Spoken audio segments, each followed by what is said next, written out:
Kishoreganj BNP নেতা ফজলুর রহমান কর্তৃক প্রখ্যাত আলেম মরহুম হযরতে আল্লামা মাওলানা আতহার আলীর প্রতি অবমাননাকর মন্তব্যের প্রতিবাদে জেলা শহরে বিক্ষোভ মিছিল অনুষ্ঠিত হয়েছে। শুক্রবার ১৪ মার্চ জুমার নামাজের পর বিক্ষোভ মিছিলটি শহরের প্রধান সড়কগুলো প্রদক্ষিণ করে। এতে বিভিন্ন ইসলামী সংগঠন, সাধারণ জনগণ ও উলামায়ে কেরামগণ অংশগ্রহণ করেন। তারা ফজলুর রহমানের বিরুদ্ধে শান্তিমূলক ব্যবস্থা নেওয়ারও দাবি জানান। বক্তারা বলেন, হযরত মাওলানা আতহার আলী শুধু কিশোরগঞ্জের নয়, সমগ্র দেশের একজন শ্রদ্ধেয় আলেম। তাকে দালাল বলে কটূক্তি করে ফজলুর রহমান কিশোরগঞ্জবাসীর অনুভূতিতে আঘাত করেছেন। আমরা এর তীব্র নিন্দা জানাই এবং অবিলম্বে তার ক্ষমা প্রার্থনার দাবি জানাই। বিক্ষোভ মিছিল শেষে শহরের শহীদী মসজিদ প্রাঙ্গণে প্রতিবাদ সভা অনুষ্ঠিত হয়। পরিস্থিতি নিয়ন্ত্রণে রাখতে আইনশৃঙ্খলা বাহিনী ছিল সতর্ক অবস্থানে। উল্লেখ্য, আওয়ামী লীগ থেকে অভিমান করে বিএনপিতে আসা অ্যাডভোকেট ফজলুর রহমান দীর্ঘদিন ধরে বিভিন্ন টেলিভিশনের টক শোতে আলেম ওলামা ওয়াজ নিয়ে কটূক্তি করে আসছেন। সম্প্রতি তিনি একটি টক শোতে কিশোরগঞ্জের প্রখ্যাত দ্বীনী প্রতিষ্ঠানের আল জামিয়াতুল ইমদাদিয়া ও শহীদী মসজিদের প্রতিষ্ঠাতা সর্বজন শ্রদ্ধেয় আলেম হযরত মাওলানা আতহার আলীকে রাজাকার বলে তাকে গালমন্দ করেন। এতে করে সারা দেশের ধর্মপ্রাণ তৌহিদি জনতার অনুভূতিতে আঘাত করে। BD channel 4 desk report. বক্তব্য করেছে, যে মিথ্যাচার করেছে ফজলুর রহমান, আপনি অতি বিলম্বে জাতির সামনে সুস্পষ্ট ভাবে ক্ষমা চাইতে হবে। আপনার বক্তব্য অতি বিলম্বে প্রত্যাহার করতে হবে, নইলে বাংলার মানুষ আপনাকে ছাড় দেবে না। পরিশেষে বলতে চাই, উনাকে নিয়ে মন্তব্য করতে হলে উনার ইতিহাস জানতে হবে, উনার জ্ঞানের কথা, উনার জ্ঞানের কথা, উনার প্রতিভার কথা, উনার প্রজ্ঞার কথা, উনার চিন্তার কথা, উনার চেতনার কথা, সর্বোপরি উনার আত্মার কথা, আত্মা শক্তির কথা, উনার আকাশচুম্বী জনপ্রিয়তার কথা সকল মানুষের সামনে সুস্পষ্ট। সুতরাং আপনি অতি বিলম্বে আপনার বক্তব্য প্রত্যাহার করুন। জাতির সামনে আপনি প্রকাশ্যে ক্ষমা চান, এই আহ্বান রেখে আমার বক্তব্য এখানে শেষ করছি। আমি ফজলুর তৌহিদি জনতার পক্ষ থেকে আল্লামা আতহার আলী রহমাতুল্লাহি আলাইহির সম্মানে বিক্ষোভ মিছিল ও প্রতিবাদ সমাবেশের আয়োজন করা হয়েছে।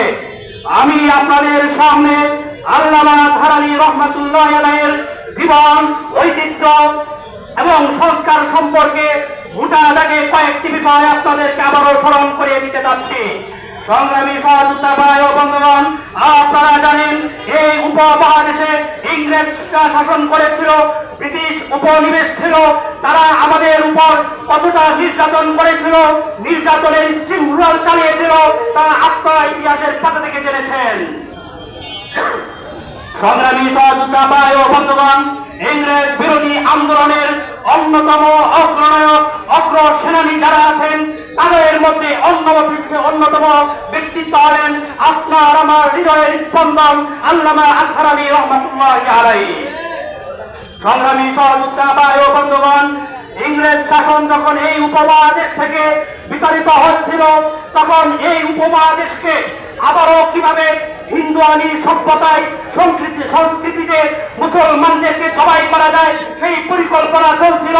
তখন মুসলমানদের নেতৃবৃন্দ যারা ছিলেন, বিশেষ করে আল্লামা আতহার আলী রহমাতুল্লাহি আলাইহি, সাব্বির আহমদ উসমানী রহমাতুল্লাহি আলাইহি, শেরে বাংলা একে ফজলুল হক, হুসেন শহীদ সোহরাওয়ার্দী, এই জাতীয় নেতৃবৃন্দ যারা ছিলেন, তারা এককভাবে এই ভূখণ্ডকে রক্ষা করার জন্য আন্দোলন সংগ্রাম করেছিলেন।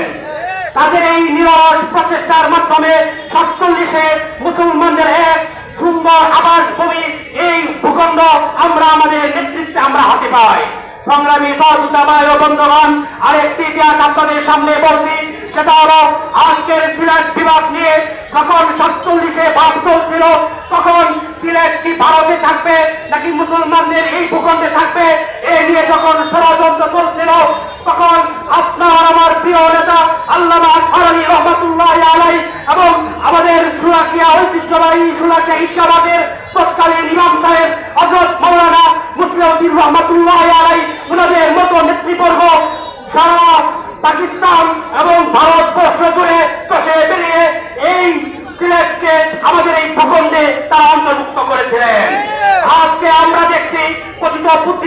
আছেন তারা আল্লামা ফরানী রহমাতুল্লাহ আলাইহিকে নিয়ে, মাওলানা মুসলিউদ্দিন রহমাতুল্লাহ আলাইহিকে নিয়ে নানানভাবে কটূক্তি করে যাচ্ছেন। আমি তাদের কাছে বিনীতভাবে অনুরোধ করছি, আওয়াজ করছি, আজকে যদি আপনারা সিলেটে যাচ্ছেন, কোন ধরনের বিশাল প্রয়োজন হচ্ছে না, আল্লামা ফরানী রহমাতুল্লাহ আলাইহি যদি ওই সময় উদ্যোগ না নিতেন, সিলেটকে বাংলাদেশের ভূমি, বাংলাদেশের সীমানায় আপনারা দেখতে পেতেন না। শুধু তাই নয়, সংগ্রামী সহযোগিতা ভাই ও বন্ধুগণ, আল্লামা ফরানী রহমাতুল্লাহ আলাইহির কৃতিত্ব, আল্লামা ফরানী রহমাতুল্লাহর অবদান যদি বলতে চাই, সবাই চলে যাবে, ইফতারির সবাই চলে আসবে, তারপরেও শেষ হবে না।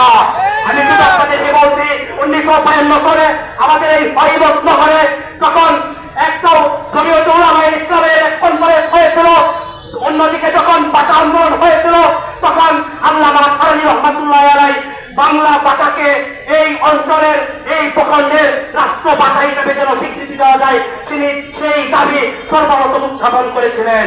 আল্লামা ফরানী রহমাতুল্লাহ আলাইহিকে খাটো করার মতো, ছোট করার মতো কোনো কাজ তিনি করেননি। সংগ্রামী সহযোগিতা ভাই ও বন্ধুগণ, আরেকটি বিষয় আপনাদেরকে বলছি, আপনারা যুক্ত ফ্রন্ট নামে অনেক আলোচনা শুনেছেন। যুক্ত ফ্রন্টের মাধ্যমে শেরে বাংলা একে ফজলুল হক, শহীদ হুসেন শহীদ সোহরাওয়ার্দী, তারপর ভাসানী, ওনারা মিলে যে যুক্তফ্রন্ট করেছিলেন এই ভূখণ্ডে ইনসাফ প্রতিষ্ঠা করার জন্য, শান্তি প্রতিষ্ঠা করার জন্য। যখন এই যুক্তফ্রন্ট আগাচ্ছিল, এই যুক্তফ্রন্টের অন্যতম সেনানায়ক, অগ্রনায়ক ছিলেন আল্লামা ফরানী রহমাতুল্লাহ আলাইহি। আল্লামা ফরানী রহমাতুল্লাহ আলাইহি যখন তাদেরকে নিয়ে সুন্দর একটা পরিস্থিতি তৈরি করেছিলেন, তখন আইয়ুব খান আল্লামা ফরানী রহমাতুল্লাহ আলাইহির সাথে বিরোধী যায় এবং আইয়ুব খানের সাথে ক্রমান্বয়ে পরাজিত হয়ে আল্লামা ফরানী রহমাতুল্লাহ আলাইহি কারারুদ্ধ হন। সংগ্রামী সহযোগিতা ভাই ও বন্ধুগণ, আমি এই কথিত বুদ্ধিজীবী যারা আছেন, জনাব ফজলুর রহমান সাহেব আপনি আছেন, আপনার কাছে আমরা স্মরণ করে দিতে চাই, 1965 সালে যখন যুক্তফ্রন্ট ভেঙে আল্লামা ফরানী রহমাতুল্লাহ আলাইহি কারারুদ্ধ হন, আল্লামা ফরানী রহমাতুল্লাহ আলাইহি তখন থেকে রাজনীতি থেকে ইস্তিফা দিয়েছিলেন। উনি আর কাজ করবেন না, তিনি বয়বৃদ্ধ হয়ে গিয়েছিলেন, 80-র উপর বয়স চলে গিয়েছিল। আপনাদের এত সাহস কোথায় আসে? কোথায় থেকে আপনারা তথ্য পেয়েছেন যে আল্লামা ফরানী রহমাতুল্লাহ আলাইহি 71-এ দাঁড়ি করেছেন, 71-এ এই দেশ বিরোধী ওনারা কাজ করেছিলেন? আমরা আপনাদের কাছে তথ্য প্রমাণ চাচ্ছি যে আল্লামা ফরানী রহমাতুল্লাহ আলাইহি এই দেশের জন্য, এই ভূখণ্ডের জন্য যে ভূমিকা রেখেছেন, যে অবদান রেখেছেন, আমাদের কাছে মনে হয় যে এমন ভূমিকা, এমন কর্ম যে কাজ করে গিয়েছেন, এমন ব্যক্তিত্ব আর আপনারা খুঁজে পাবেন না। এই জন্য সংগ্রামী সহযোগিতা ভাই ও বন্ধুগণ, আল্লামা ফরানী রহমাতুল্লাহ আলাইহি আমাদের অন্তরে ছিলেন, আল্লামা ফরানী রহমাতুল্লাহ আলাইহি আমাদের অন্তরে ছিলেন, থাকবেন, ভবিষ্যতে থাকবে ইনশাআল্লাহ। আজকের এই বিক্ষোভ সমাবেশ থেকে, আজকের এই প্রতিবাদ সমাবেশ থেকে আমাদের পক্ষ থেকে, ছাত্র ভাইদের পক্ষ থেকে আমরা দুইটি আহ্বান করছি, দুটি দাবি দিচ্ছি। এক হলো, আল্লামা ফরানী রহমাতুল্লাহ আলাইহি সম্পর্কে জনাব ফজলুর রহমান সাহেব জঘন্য অপমানসূচক শব্দ ব্যবহার করেছেন, সেগুলো অনতিবিলম্বে নিঃশর্তভাবে প্রত্যাহার করতে হবে। দাবি হলো, ইসলামী আচার অনুষ্ঠান নিয়ে এবং মাওলানা ফরানী রহমাতুল্লাহ আলাইহি মাওলানা মুসলিউদ্দিন সাহেবদেরকে নিয়ে জনাব ফজলুর রহমান সাহেব যেসব কটূক্তিমূলক বক্তব্য দিয়েছেন, সেগুলোর জন্য প্রকাশ্যে অনতিবিলম্বে ক্ষমা চাইতে হবে। ভাই ও বন্ধুগণ, আজকের এই প্রতিবাদ সমাবেশে এক পর্যায়ে আপনাদের সামনে দোয়ার মাধ্যমে আজকের এই প্রতিবাদ সমাবেশ সমাপ্তি করবেন।